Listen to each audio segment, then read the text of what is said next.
This past month, I walked the same alley 3 times, with a 40mm, with a 28, and with a zoom that promised it all. Only one delivered. And the loser? Me. Lost somewhere between 24 and 120. 3 walks, 1 wet market. Each time, the Nikon ZF. Each time, a different lens. I came back with a dozen frames worth sharing. The first street photography walk was with my current go-to lens, the 40mm prime. I headed out during a heat wave, more to escape the apartment than to make great work. Renshengli is familiar territory. I lived near here in 2023, and I've walked these alleys more times than I can count. Inside the wet market, the neon cut through the shadows, and I exposed for the highlights in my usual style. I shot almost on autopilot. The photos were already in my head, before I even raised the camera. Then, I spotted the scales. Dangling, reflective, catching the neon lights as they swung. I contorted my body on the slick floor, trying not to slip, and framed my subjects through the scales, a frame within a frame. The kind of shot that feels clever, until you remember how many times it's been done before.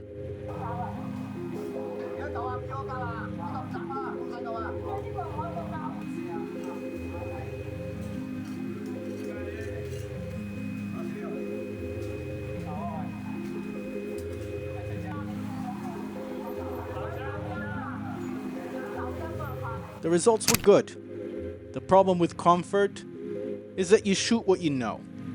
But as I walked out, I couldn't shake the feeling that I missed out on something.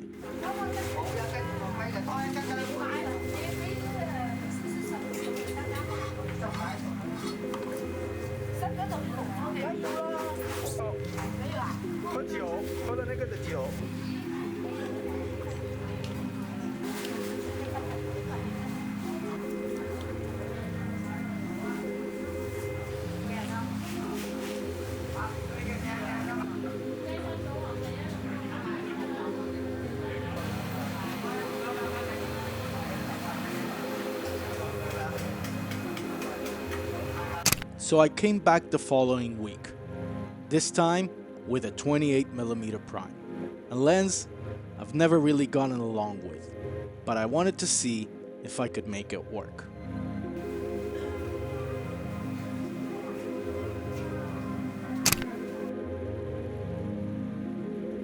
The market looked bigger now, more dramatic, but the lens forced me to get close, too close.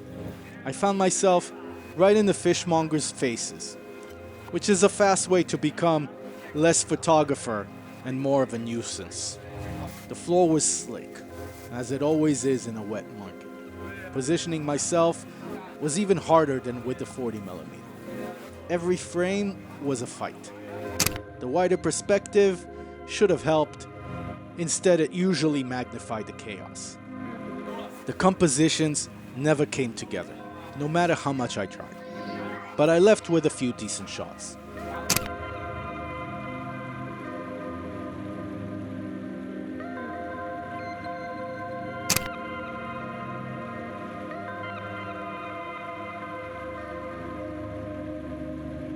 The 28mm didn't feel versatile enough. And what's more versatile than a zoom? Primes lock you into one focal length. Zooms give you options. In theory, it's simplicity versus versatility. In practice, well, that's what I went to test.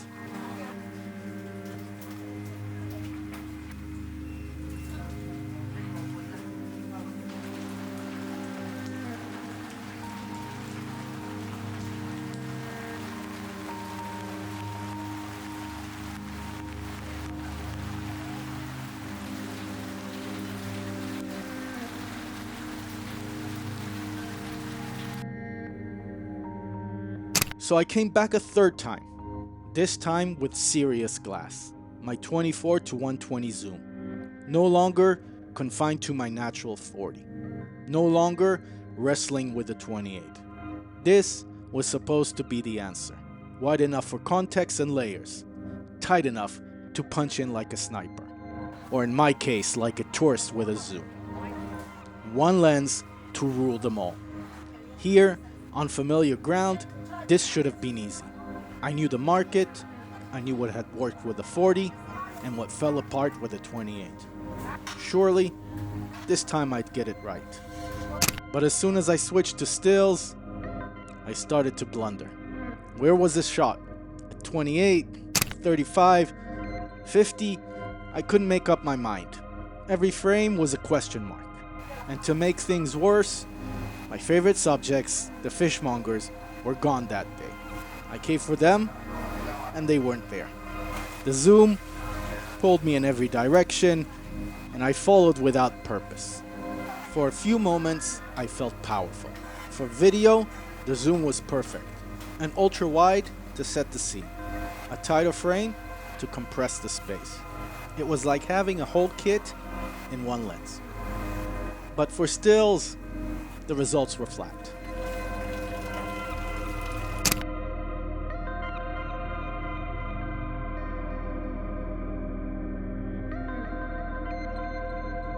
Back at the lair, I imported the images into Lightroom. I already knew what I'd find. Not much worth keeping. Unless you count proof that I at least left the house. The zoom didn't fail me. I failed with it. Lost again, somewhere between 24 and 120. It was too much lens and not enough intention. And it showed.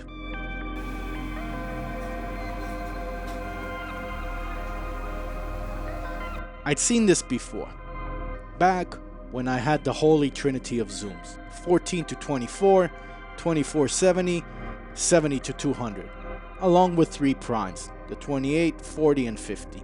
I downsized my kit to just 1 zoom and 2 primes.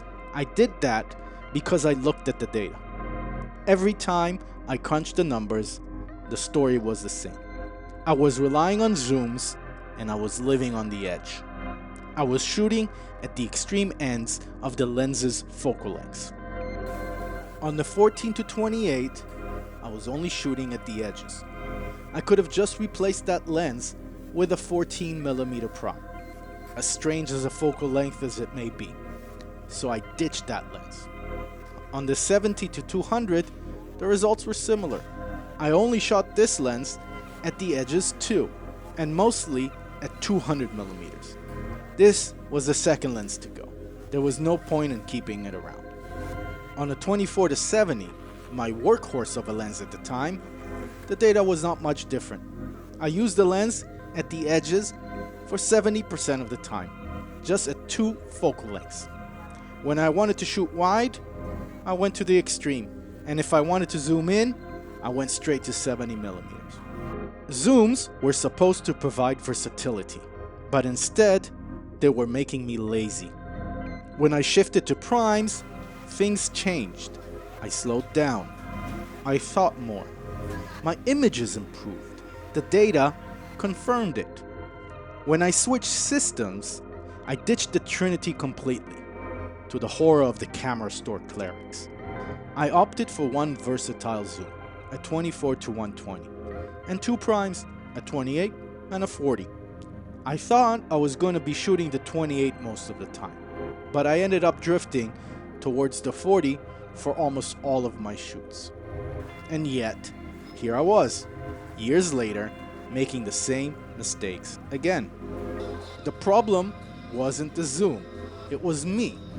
Zooms can work. They do work when I use them correctly, when I use them with intention.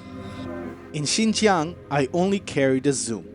I had no choice, and it worked. I approached each scene, picked the focal length, and committed. Then, when the scene changed, I switched. 28, 35, 50, even 85, or 120 when I needed the reach, but always with intention. Sometimes I have to travel light, 1 lens for multiple locations, and I can make it work as long as I decide before I shoot, not while clicking the shutter. Here are some of my favorite shots on a zoom lens at 24 millimeters.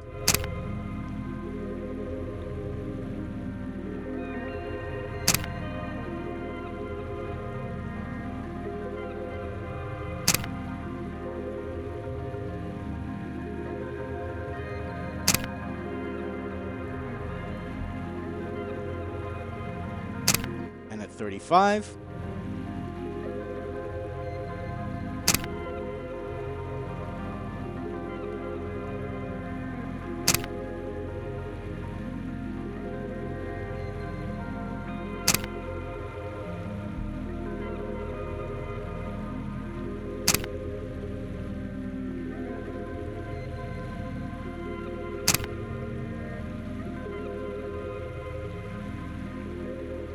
These are at 50.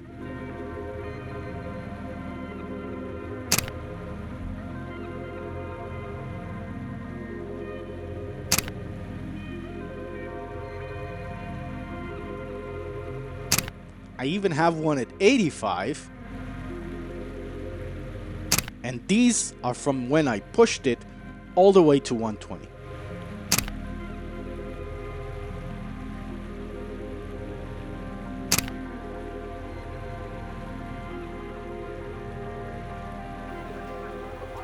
When I shoot with purpose, the zoom works. When I expect the zoom to do the work, it fails. I've made zooms work before. This month, I failed.